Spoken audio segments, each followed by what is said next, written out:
Ажлын өдөр дуусах төгөж би найзтайгаа яриад заалан тоглохоор тохирлоо. Олон хоног ажиллаж стрессээ гаргахад саксны заал шиг сайхан газар байхгүй шүү дээ. Гэтэл яг тэр үед нэгэн танилцах олоо сонсогдов. Би цог тоглож болох уу? Эргэж харвал золж аргал. Бид нэг ээлжинд ажилладаг, нэг үйлдвэрийн орчинд өдөр бүр таардагч тэр үед надад ердөө ажлын танил хэмээн л санагддаг байсан. Гэхдээ тэр өдөж бүх зүйл өөр эрхийг би мэдээгүй. Мэдээж болно. Чи сакс тоглодог юм уу? Гэж би нэмсэглэн асуухад тоглоно шүү гэж нүдэндээ оч галалзуулна нэмсэглэлээ. Тэр өдөж ажлаа тараад шууд заал руу явлаа. Орох мөчтөл би түүнийг өөр нүдээр харж эхэлсэн. Тэр урд өмнө нь хажууд минь байсан. Гэвч би яагаад анзаарч байгаагүй юм бол. Тоглолт эхлэмэгц зол жаргал талбай дээр өөрийгөө яг л өөрийн ертөнцид орсон мэт мэдэрч байгааг би анзаарав. Тэр хурдтай өөртөө ихтэй шийдрүүдээ арьж хамгаалалтаа төгсгийж байлаа. Би түүнийг тоглохаа гişин бүрд харж өөрөө ирэхгүй шохорхоос ч илүү зүйл мэдрэгдэж байсан. Энэ яг миний хайж байсан биш гэж юу? Бөмбөг шидэгдэж минут өнгөрөх тусам зүрх улам хурдсаж байгааг мэдэрсэн. Тэр зөвхөн тоглолтын сэтгэл хөдлөл биш. Харин ямар нэг мэдрэмж сэтгэлийн гүнд оргож байгааг ойлгосон. Тийм ээ. Би тэр бүсгүйд ухаангүй дорлохон тэр тоглолт дуусах мөчөд би өөрөөсөө асуув. Би өмнө түүнтэй ажил дээр олон удаа таарсан.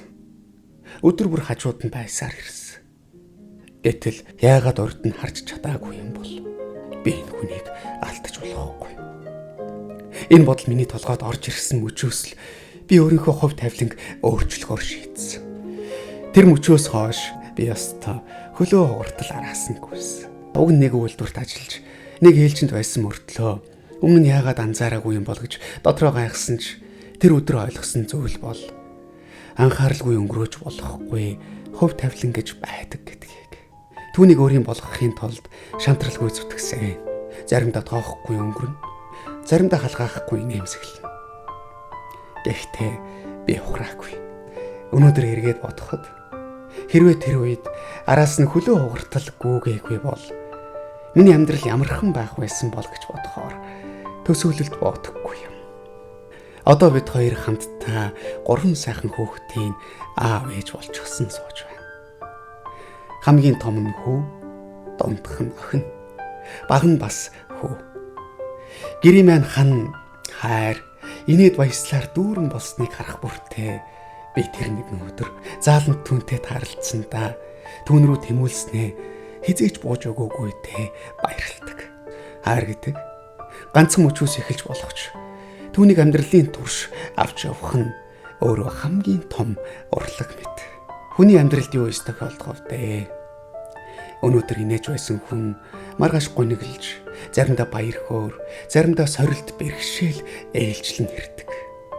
Гэвч энэ бүхний дунд хамтдаа байх гэдэг өөрөө хамгийн том урлаг юм шиг санагддаг. Бид хоёрын амьдрал ч ялгаагүй. Анх дурлсан мөчөөс эхлээд гэр бүл болж хүүхдүүдийн үлгийд нь авсан тэр л хугацаанд бид хоёул энэ амьдралыг хамтдаа уралжээ. Гэвч зөвхөн хайртай гэж бодох төдийд бүх зүйл төгс сайхан болж чадахгүй шүү дээ. Хамт амьдрна гэдэг бол зүгээр нэг хайр сэтгэл бус хоёр хүн нэг зүгт тэмүүлэх, бие биенээ ойлгох, төвчих, хүлээцтэй байх нарийн урлаг юм билээ. Эхний үедээ бидний дунд баггүй зүйлс зөрөлдөж байсан.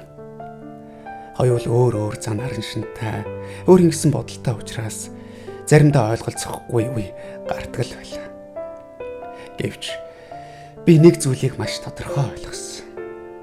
Хамгийн чухал нь асуудал биш. Харин түүнийг хэрхэн давн гарах арга зам гэдгийг. Миний амьдралдаа сонссон хамгийн гоё үг юу гэж би чамтай уулзсандаа эзэж харамсдаггүй. Тийм ээ. Арт минь би ч гэсэн чамтай уулзсандаа хизээч бүр хизээч харамсахгүй. Чамтай хязгааргүй ихээр хайртай шүү. чиний минь өөдрөг үцэл намайг зоригчулж хан хорвоог гэрэлтүүлдэгтэй. Эргээд над руу хараач эхэлж надтай яриач үрд дэргээд үлдээч үсэж үнэнч хайрмэн эргээд над руу хараач эхэлж надтай яриач мэдэгдэн сэтгэл мэн миний цорын ганцхан хайрмэн үрд дэргээд минь үлдээч өчүүхэн зүйлээс моддаг өөрөөр чин би дутдаг чамгүй сэтгэлүүддэг чамаараа би дууддаг хоол байхад санаад л байх юм аа.